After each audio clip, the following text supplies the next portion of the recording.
Selamat pagi anak-anak. Hari ini kita akan belajar mengenai sejarah kemerdekaan Indonesia. Pertama diawali dengan teks proklamasi.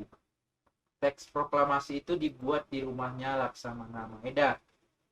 Nah, orang-orang yang merumuskan teks proklamasi diantaranya ada Soekarno, Muhammad Hatta, sama Ahmad Subarjo.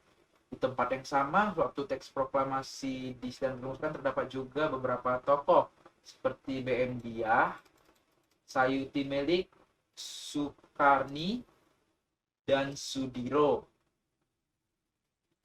Teks proklamasi sendiri ditulis oleh si Sayuti Melik.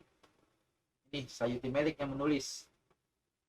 Setelah diketik oleh Sayuti Melik, Sukarni mengusulkan agar Soekarno dan Muhammad Hatta menandatangani teks proklamasi atas nama bangsa Indonesia. Ini bisa dilihat ya tanda tangannya ya. Itu tantangannya atas nama bangsa Indonesia Soekarno-Hatta.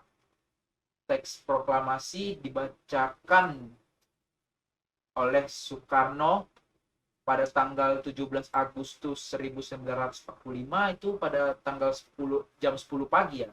Jam 10 pagi di Jalan Pengangsaan Timur nomor 56 Jakarta Pusat. Jadi ini Soekarno ngebacakan teks proklamasi itu di Jalan Pengangsaan Timur di Jakarta Pusat dia bacanya hari Jumat tanggal 17 Agustus. Makanya di sini dibilang Hari Kemerdekaan Indonesia.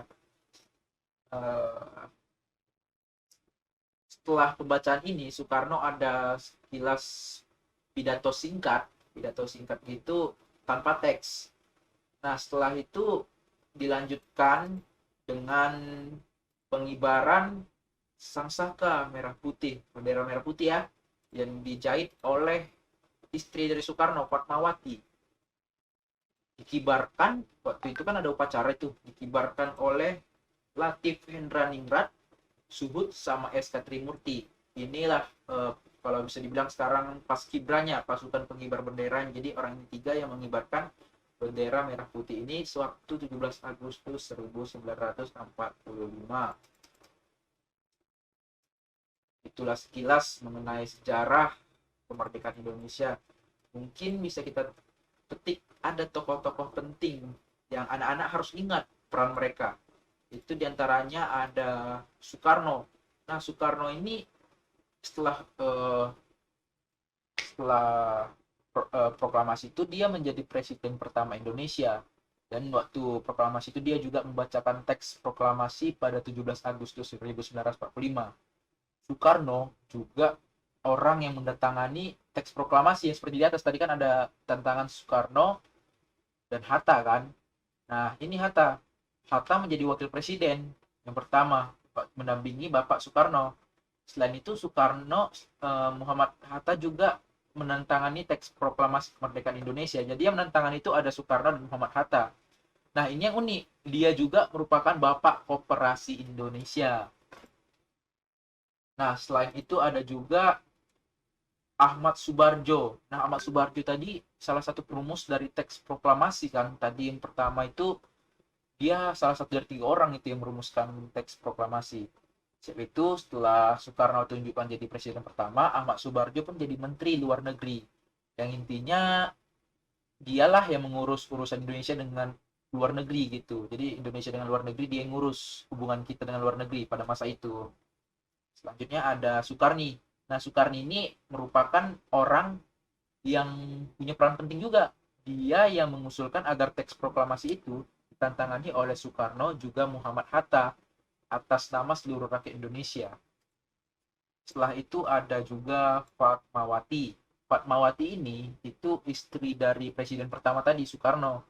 Dia juga yang menjahit bendera pusaka sang merah putih. Bayangkan, bendera itu yang pertama itu, yang agung itu, Bu Fatmawati yang menjahitnya. Itu ada Sayuti Melik. Sayuti Melik ini mengambil peran penting juga, soalnya dia orang yang ngetik teks proklamasi menggunakan mesin tik. Jadi Pak Ahmad Subarjo, Pak Soekarno sama Pak Muhammad Hatta yang merumuskan. Nah, Sayuti Melik lah yang mengetik pakai mesin tik. Nah, di mesin tik kan nggak boleh salah tuh. Itu Sayuti Melik yang betul-betul menulisnya.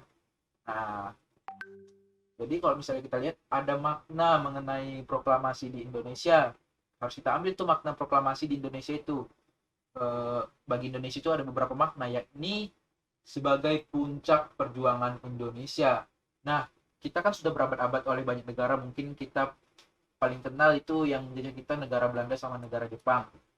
Waktu pembacaan proklamasi, disitulah kita resmi membebaskan diri dan memerdekakan diri dari segala jenis penjajahan. Jadi kita nggak, itulah titik dimana kita membebaskan diri lah dari penjajah-penjajah negara lain. Nah, inilah puncak dari perjuangan pahlawan kita melawan para penjajah. Nah, lanjut ke pengakuan ke dunia luar. Ini setelah proklamasi kita otomatis buat kayak pengakuan ke dunia luar, ke negara lain maksudnya. Jadi kita memproklamasikan negara Indonesia, maka kita memberitahukan pada seluruh dunia bahwa Indonesia telah merdeka, bukan untuk dijajah lagi. Terus menaikkan martabat bangsa. Membaca teks proklamasi sendiri tuh punya pesan kepada negara-negara lain selain Indonesia, yaitu Indonesia merupakan negara yang bebas dari penjajahan, negara yang bermartabat, juga negara yang mandiri. Setelah itu ada perjuangan sebagai negara baru. Nah, pembacaan proklamasi menandakan terbentuknya negara baru Indonesia. Jadi itulah kita baru terbentuk itu. Inilah titik di mana kita berjuang sebagai negara baru yang mandiri dan tidak bergantung pada negara lain. Tonggak sejarah negara Indonesia. Pembacaan teks proklamasi merupakan awal dari masa kemerdekaan Indonesia yang bebas dari belenggu penjajahan. Nah, sekian materinya, semoga adik-adik semua mengerti dan paham. Kalau bisa ini diulang-ulang terus videonya biar adik-adik mungkin ngerti tentang sejarah kemerdekaan Indonesia itu.